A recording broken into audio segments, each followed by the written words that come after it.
regard de la détérioration de la situation sécuritaire au Sahel, dans le bassin de la Tchad-Nègre, dans l'ensemble de l'Afrique de l'Ouest, il est temps de rappeler qu'il faut changer de paradigme.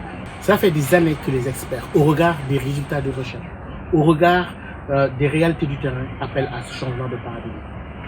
Aujourd'hui, nos pays sont embarqués dans une forme de lutte contre le terrorisme qui ne colle plus avec les réalités du moment. Nous sommes dans une guerre asymétrique, on le sait, mais encore, il faut se rendre à l'évidence que ce qui se passe aujourd'hui au Burkina, au Mali, et dans une moindre mesure dans les pays côtiers au nord du Bénin, au Togo et au Ghana, est complètement différent de ce qu'on connaissait dans la lutte contre le terrorisme de manière classique. Aujourd'hui, la violence est de plus en plus communautaire. C'est-à-dire que nous sommes en train d'appliquer des stratégies de lutte contre le terrorisme, des stratégies classiques, dans des environnements où les conflictualités sont des conflictualités de nature communautaire. Face à cela, il faut se rendre à l'évidence que nos États n'ont pas fait la différence nécessaire entre, d'une part, ce qu'on appelle la lutte contre le terrorisme et la prévention de l'extrémisme violent. La lutte contre le terrorisme se fait par des moyens militarisés. On cible des objectifs à atteindre, l'élimination des cibles. Or, on le sait depuis très longtemps que même si les cibles sont éliminées et que les causes structurelles n'ont pas disparu, on ne peut pas éradiquer le mal. Alors que dans la prévention de l'extrémisme violent et le renforcement de la résilience des communautés, nous devons travailler avec les communautés, nous devons impliquer ces communautés-là. Nous devons donner toute leur place aux stratégies endogènes, basées sur la valorisation des mécanismes culturels traditionnels en matière de résolution de conflits, en matière de dialogue, en matière d'échange.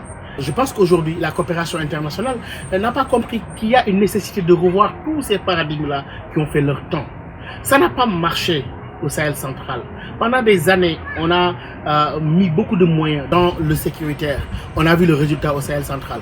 Nous sommes en train aujourd'hui de voir la même stratégie être reconduite dans les pays côtiers où on est dans la militarisation à outrance et on néglige le dialogue communautaire, on néglige les réalités qui sont complètement différentes de celles qu'on a connues au début des années 90 et même dans les années 2000 lorsque l'épicentre du djihadisme s'est élargi aux pays sahéliens.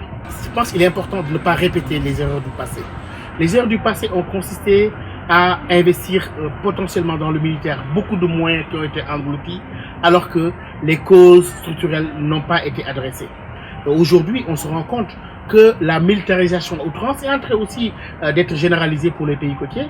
Et à mon avis, on est complètement en train de nous tromper de stratégie parce que ce dont il s'agit dans ces communautés-là, c'est lutter contre les stigmatisations, lutter contre l'absence de l'État, essayer de construire un dialogue continu avec ces communautés, mais aussi établir tout de suite des relations en termes de dialogue, en termes de concertation pour que ces communautés soient impliquées et qu'on puisse écouter la voix du terrain au lieu d'appliquer à ces terrains africains des paradigmes conçus d'ailleurs et qui n'ont fait aucun résultat positif ni en Afghanistan, ni en Algérie ou ailleurs, mais non plus dans le Sahel central alors que nous sommes en train de les reproduire. Je pense qu'il est temps de changer de paradigme.